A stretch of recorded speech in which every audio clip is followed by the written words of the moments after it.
De la matinale sur la première.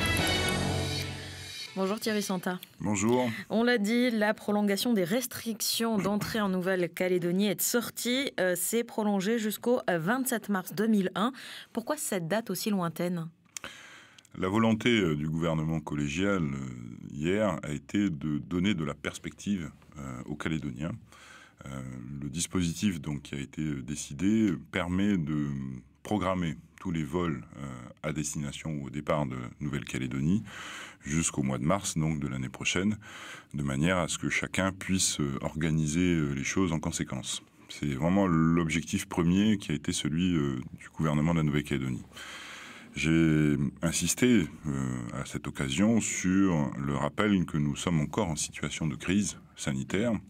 Et tout ce qui se passe autour de nous nous le prouve tous les jours. Dans les informations que vous diffusez, à chaque fois apparaît la reprise de la propagation du virus partout dans le monde, et en particulier dans les destinations vers lesquelles nous sommes en relation, que ce soit la métropole, que ce soit l'Australie.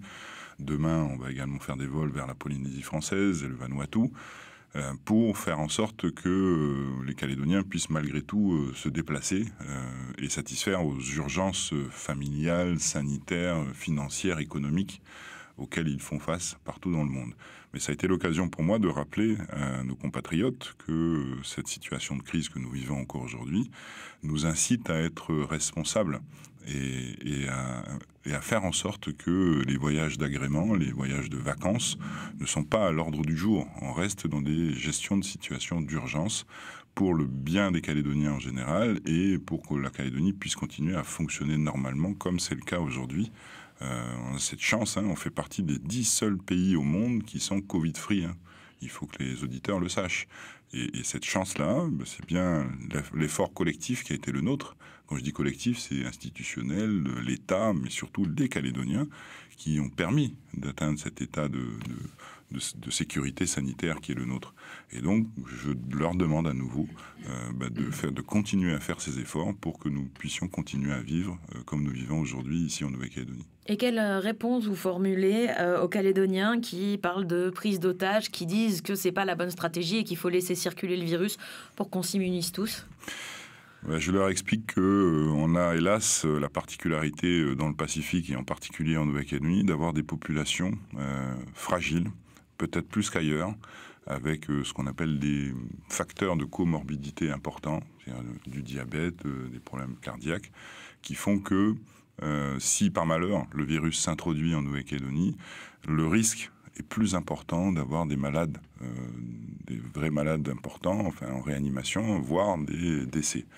Et c'est bien ce qui dirige le gouvernement depuis le début de la gestion de cette crise, de tout faire pour empêcher l'introduction du virus et assurer cette sécurité sanitaire pour éviter de se retrouver dans ce genre de situation dramatique pour tout le monde et pour les familles d'abord qui pourraient être touchées. Ça veut dire que jusqu'au 27 mars 2021, il y aura une quatorzaine obligatoire à l'arrivée en Nouvelle-Calédonie. Cette quatorzaine va être prise en charge par le gouvernement de la Nouvelle-Calédonie jusqu'à fin décembre. Ça veut dire que vous n'avez pas réussi encore à trouver de faille pour faire payer les Calédoniens ? Alors, c'est pas qu'on n'a pas réussi à trouver de faille, c'est que le gouvernement a réussi à dégager les crédits nécessaires pour faire face à cette dépense jusqu'à la fin de cette année 2020. Le budget supplémentaire de la Nouvelle-Calédonie va être présenté, adopté, je l'espère, par le Congrès de la Nouvelle-Calédonie à la fin de cette semaine, dans lequel est prévue une enveloppe de près de 9 milliards pour faire face à toutes ces dépenses depuis la gestion de la crise, depuis le mois de mars dernier. Au global, ça va nous coûter à peu près 9 milliards, que ce soit les réquisitions d'hôtels, l'alimentation, les transports, les équipements, les réquisitions des avions. Tout cela, globalement, va nous coûter 9 milliards d'ici la fin de l'année, d'après nos estimations. Et c'est bien grâce au prêt AFD que nous avons pu contractualiser le gouvernement de la Nouvelle-Calédonie, avec l'aide de l'État qui le garantit à 100%, que ces crédits seront inscrits donc vendredi prochain.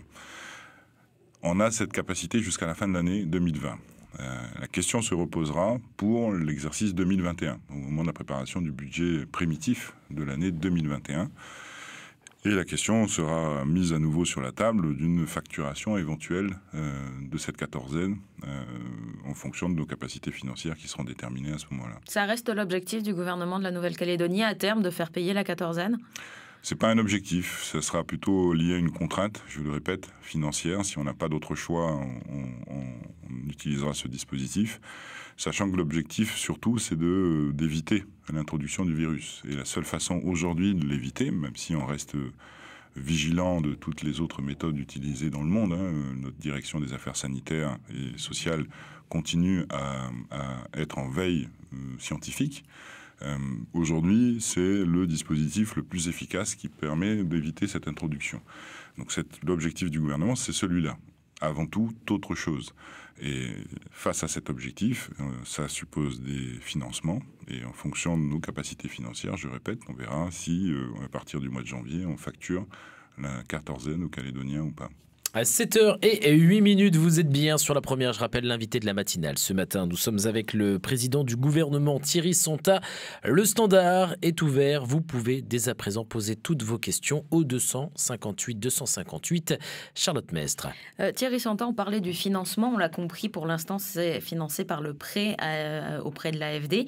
Est-ce qu'à terme, on peut envisager qu'il y ait une hausse des impôts ou que les Calédoniens soient appelés à participer plus via la fiscalité, vu la facture qui va s'alourdir? Vous savez, quand on contractualise un emprunt, ça suppose de rembourser après. Et le rembourser après, on parle de plus d'1,4 milliard du prêt qui a été donc contractualisé de 28,6 milliards. Et donc il va falloir trouver les ressources nécessaires pour le rembourser. Tout est envisagé. La première chose qui est envisagée d'abord, c'est des économies de dépenses. On va encore aller chercher, même si on a déjà fait énormément d'économies de dépenses, on a encore, je pense, une capacité de retrouver un peu de marge de manœuvre par une réorganisation de nos services, nos établissements publics, par une numérisation peut-être plus importante, par une simplification administrative. C'est toutes ces mesures-là qu'on va aller d'abord chercher avant tout. Et derrière, si nécessaire, il faudra également trouver de nouvelles ressources fiscales pour compléter les économies que nous allons réaliser. Donc tout est à l'étude aujourd'hui, je le répète, tout est envisagé, toutes les possibilités sont envisagées et on essaiera de trouver les moyens qui ont le moins d'impact sur les Calédoniens, qu'ils soient consommateurs ou qu'ils soient entreprises et donc producteurs d'emplois, on va dire ça comme ça. On va essayer d'aller chercher, je le répète, les outils qui impactent le moins l'économie calédonienne pour maintenir une dynamique, une reprise économique. Ça a été un engagement qui a été le nôtre quand on a pris ses responsabilités au gouvernement. On avait réussi à relancer un peu l'économie en fin d'année 2019, mais hélas, on s'est retrouvé dans la situation de crise sanitaire qu'on vient d'évoquer et qui a forcément mis un coup à ce redémarrage de l'économie. Mais on sent depuis maintenant 1 ou 2 mois, depuis qu'on vit à nouveau normalement en Nouvelle-Calédonie, pratiquement normalement, je ne parle pas des déplacements extérieurs, vous l'avez compris, qu'il y a une reprise également qui se fait sentir dans les recettes fiscales qui rentrent à nouveau dans les caisses de la Nouvelle-Calédonie. Et c'est des éléments positifs et qu'il ne faut surtout pas casser par des décisions qui ne seraient pas adéquates. On se dirige du côté du standard pour accueillir Marie-Jeanne. Bonjour Marie-Jeanne, vous avez une question à poser, on vous écoute. Bonjour monsieur Santa, bonjour tout le monde. Moi, c'était pas une question, c'était juste pour remercier monsieur Santa pour ce qu'il fait pour la Calédonie. Et puis laisser parler ceux qui parlent de prise d'otages sur leur problème. Merci beaucoup. Merci Marie-Jeanne. Merci beaucoup madame, merci de votre soutien.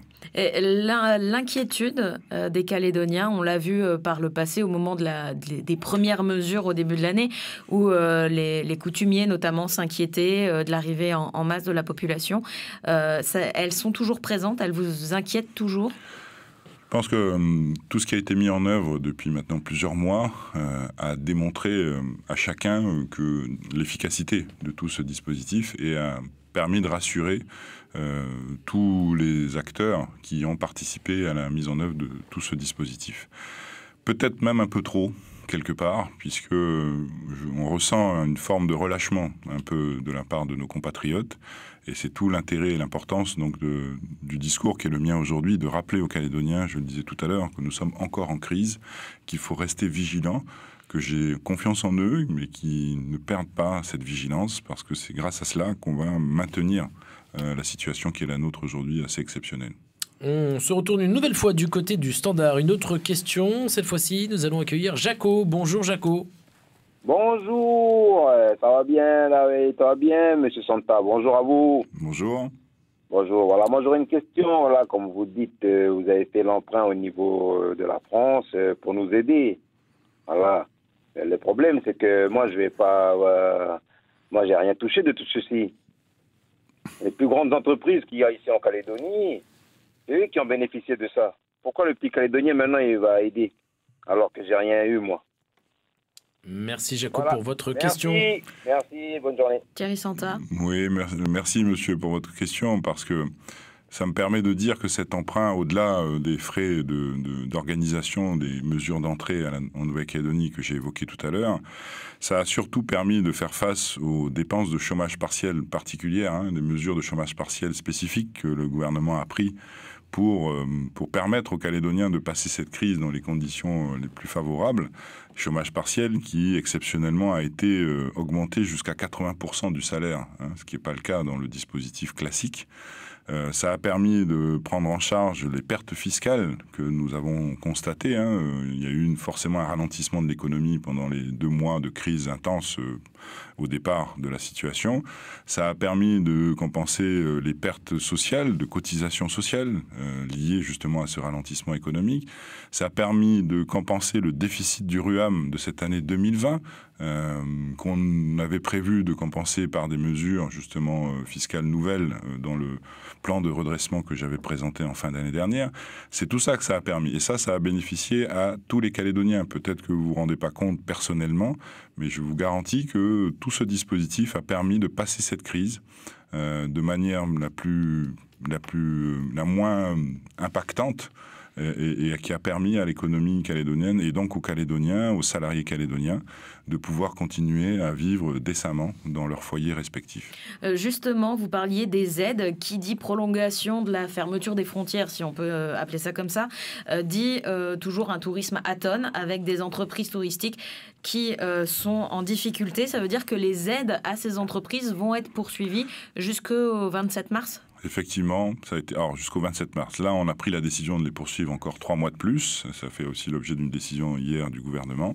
Pour ces entreprises spécifiquement durablement touchées, comme on dit, par la crise du Covid, la Nouvelle-Calédonie continue à les soutenir. L'État continue également de son côté, parce qu'au-delà du prêt qu'on vient d'évoquer, l'État a apporté également des aides économiques aux entreprises. Les provinces continuent à le faire aussi de leur côté. Tout ça pour permettre à ces entreprises de passer cette phase difficile, compliquée qui est la leur aujourd'hui, de baisse d'activité compte tenu du secteur d'intervention qui est le leur, et de permettre à ces entreprises d'avoir le temps pour ensuite, dès lors que les choses vont revenir à leur normale, parce qu'un jour ou l'autre, il faut bien comprendre que tout ça est provisoire malgré tout, même si je sais, c'est du provisoire qui dure là. Que ça dure jusqu'au mois de mars. J'espère, vous savez, tout ce dispositif sera levé si, par bonheur, on arrive à trouver soit un vaccin dans le monde, soit un traitement efficace contre le virus. S'il y a une évolution sanitaire favorable, bien sûr que le gouvernement de la Nouvelle-Calédonie prendra les mesures immédiates pour lever à nouveau tout le dispositif. Donc ça a vraiment l'intérêt d'anticiper les choses et de prévoir le minimum des relations internationales, des vols internationaux que la Nouvelle-Calédonie va mettre en place. Et j'espère qu'une chose, c'est que les choses s'ouvrent plus rapidement que prévu. Et donc c'est tout ça qu'il faut avoir à l'esprit, et j'espère que les Calédoniens nous comprennent.